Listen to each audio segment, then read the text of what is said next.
नमस्कार, city vision समाचार में आपका स्वागत है। राज्यपाल तमिलिसाई सुंदरराजन ने राज्य की जनता को रक्षाबंधन की बधाई दी। रक्षाबंधन भाइयों और बहनों के बीच शाश्वत बंधन की महान भारतीय परंपरा का प्रतीक है। वे भाई बहनों के दिलों और जीवन को प्यार के धागे से बांधना चाहते हैं। राज्यपाल ने रक्षाबंधन को भारत के हीरक जयंती समारोह की भावना से मनाने का आह्वान किया। आज राखी का त्योहार है, जो बहनों और भाइयों के बीच के बंधन का प्रतीक है। रक्षाबंधन के मौके पर तेलंगाना के आईटी और शहरी विकास मंत्री केटीआर ने सभी महिलाओं को रक्षाबंधन की शुभकामनाएं दी। इस मौके पर उन्होंने अपनी छोटी बहन एमएलसी कल्वकुंटला कविता की एक पुरानी फोटो शेयर की। वहीं एमएलसी कविता ने प्रगति भवन में रक्षाबंधन समारोह में हिस्सा लिया और अपने भाई मंत्री केटीआर को राखी बांधकर आशीर्वाद लिया। इस अवसर पर एमएलसी कविता ने राज्य के सभी लोगों को राखी पर्व की बधाई दी। स्टैंड अप कॉमेडियन और लॉकअप विजेता मुन्नवर फारूकी पर फिर से दक्षिण पंथियों ने हमला किया, क्योंकि भाजपा विधायक टी राजा सिंह ने गुरुवार को शहर में उनके आगामी शो को रोकने की धमकी दी। अपने वीडियो संदेश में राजा सिंह ने कहा है कि अगर कॉमेडियन ने शहर में प्रदर्शन किया तो वह स्थल को आग लगा देंगे और यहाँ तक कि और उसे मारने से भी पीछे नहीं हटेंगे। धमकियों के बाद शहर के कई सोशल मीडिया यूजर्स ने कॉमेडियन के समर्थन में ट्विटर का सहारा लिया। कई लोगों ने तेलंगाना के सूचना प्रौद्योगिकी मंत्री केटी रामाराव को टैग किया और उनसे राजा सिंह की धमकियों के खिलाफ कार्रवाई करने को कहा। प्रिय @KTR TRS सर, एक वीडियो वायरल हो रहा है जिसमें भाजपा विधायक राजा सिंह खुले तौर पर @मुनव्वर 0018 को धमकी दे रहे हैं और कहा कि आयोजकों को गंभीर परिणाम भुगतने होंगे। जैसा कि आपने वादा किया था, मुन्नवर फारूकी का शो हैदराबाद में रद्द नहीं किया जाएगा। कृपया इस मामले को तत्काल आधार पर देखें। एक उपयोगकर्ता ने मंत्री का एक पुराना वीडियो पोस्ट करते हुए लिखा, जिसमें वह खुले तौर पर कॉमेडियन को शहर में प्रदर्शन करने के लिए आमंत्रित करते हैं। That we are a truly cosmopolitan city. In our city, stand-up comedians get a open invite. We don't cancel shows of Munawar Farooqi and Kunal Kamra just because we are not aligned with them politically. All right. So we truly are welcoming. We are truly welcoming, and I'm just saying that to those people who are listening in from Bangalore or those people who are from Bangalore. You claim to be a cosmopolitan city, and then you end up, taking comedy very seriously. I don't understand that at all. So therefore, we're a truly cosmopolitan city who's welcoming of all cultures, who's welcoming of criticism. You can come here, criticize government. In fact, we receive a lot of brickbats from our opposition every day, but we are very tall. शिक्षा मंत्री सबिता इंद्रा रेड्डी ने JNTU परिसर में Telangana MSET परिणाम जारी किया। MSET परिणामों के साथ अंतिम उत्तर कुंजी भी जारी की गई है। मंत्री सबिता ने कहा है कि इंजीनियरिंग में 80.41% और कृषि में 88.34% उत्तीर्ण हुए। उन्होंने MSET पास करने वालों को बधाई दी और कहा कि MSET की काउंसलिंग जल्द शुरू होंगी। उन्होंने कहा है कि उच्च शिक्षा परिषद के तत्वावधान में एक परामर्श केंद्र स्थापित किया जाएगा। परामर्श केंद्र में कॉलेजों और पाठ्यक्रमों के विवरण का खुलासा किया जाएगा। दूसरी ओर इंजीनियरिंग परीक्षा के लिए 1,56,812 कृषि और फार्मा पाठ्यक्रमों के लिए 80,575 उपस्थित हुए। रक्षाबंधन वनपर्ती में विधायक शिविर कार्यक्रम में भव्य राखी उत्सव का आयोजन किया गया। इस मौके पर मंत्री सिंगारेड्डी निरंजन रेड्डी की बड़ी बहनों ने अनसुयम्मा, सुदर्शनम्मा, पद्मम्मा ने राखी बांधी।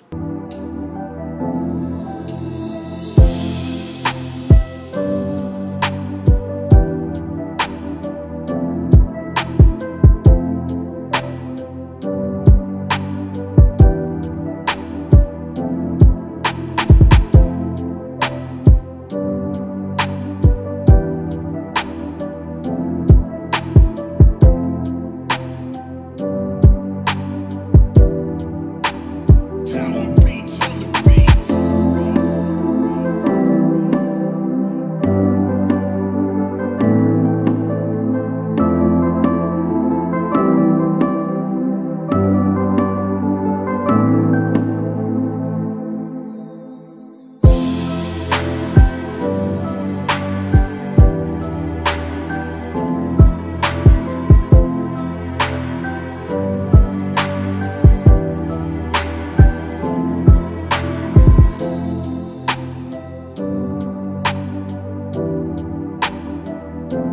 कुतबुल्लापुर विधानसभा क्षेत्र के तेलंगाना समाज कल्याण आवासीय डिग्री कॉलेज का भव्य आयोजन किया गया। विधायक केपी विवेकानंद ने छात्रों के साथ समारोह मनाया। इस मौके पर डिग्री कॉलेज के छात्रों ने विधायक को राखी बांधी। इसके बाद उन्होंने छात्रों के साथ नाश्ता किया। इस कार्यक्रम में कॉलेज की प्राचार्य इशरत, कुतबुल्लापुर निर्वाचन क्षेत्र के जनप्रतिनिधि, वरिष्ठ नेता और कॉलेज स्टाफ ने भाग लिया।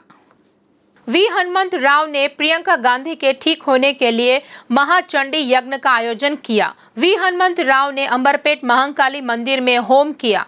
उन्होंने प्रियंका गांधी के शीघ्र स्वस्थ होने की कामना की। इस कार्यक्रम में कई कार्यकर्ता और प्रशंसकों ने भाग लिया। नलगोंडा में बंडी संजय की पद यात्रा जारी है। बंडी संजय पल्लेवाड़ा के पास गरीबों की झोपड़ी में गए और समस्याओं के बारे में जानकारी ली। महिलाओं ने बंडी संजय को राखी बांधकर आशीर्वाद दिया। बंडी संजय ने इस अवसर पर आश्वासन दिया कि उनकी रक्षा करेंगे। उन्होंने आरोप लगाया कि केसीआर के शासन में महिलाएं सुरक्षित नहीं रह गई है और खासकर महिलाओं को आवास नहीं दिया जा रहा है। बंडी संजय ने आश्वासन दिया कि भाजपा के सत्ता में आने पर आवासीय सुविधाएं उपलब्ध कराई जाएंगी।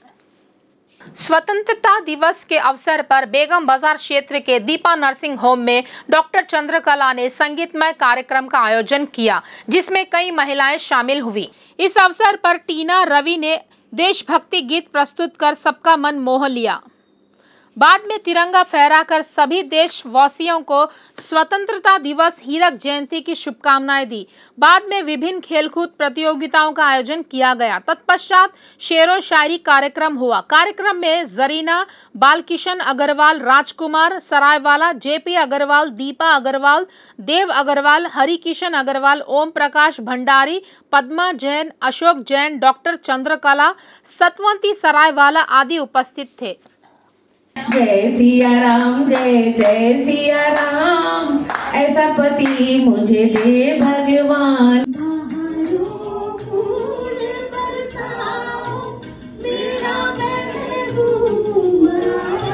बदला ये मौसम, लगे प्यारा जग सारा।